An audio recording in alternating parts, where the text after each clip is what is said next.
তো সবাই কেমন আছেন? আশা করি সবাই ভালো আছেন। আমিও ভালো আছি আমার গোবিন্দের কৃপাতে।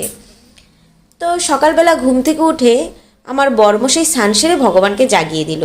আর তার অফিসের টাইম হয়ে গেল, যার কারণে সে অফিসে চলে গেল। আর আমি স্নান সেরে চলে আসলাম ভগবানের পুজোর কাজে।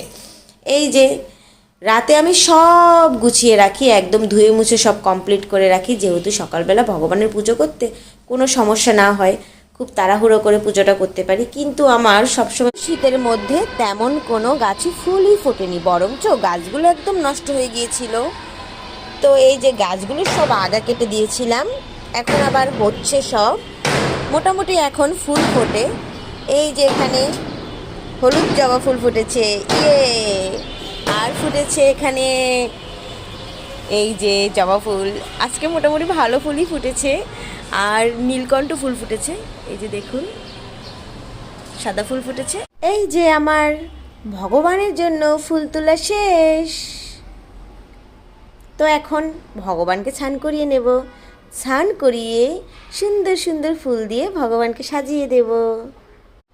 তো আমাদের প্রাণের রাধা গোবিন্দর স্নান করা শেষ, সুন্দর করে সাজুগুজু করিয়ে দিয়েছি। এখন দেখুন তো সবাই কেমন লাগছে আমাদের এই ছোট্ট বৃন্দাবনের রাধা গোবিন্দকে।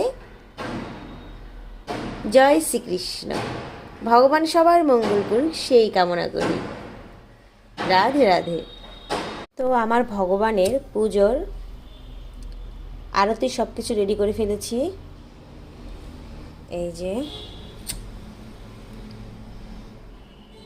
এখন আমি আরতিটা করে নেব।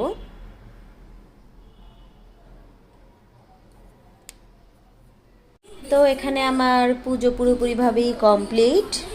এখন আমি চলে যাব আমার কিচেনে, কারণ মেয়ের জন্য নাস্তা বানাতে হবে।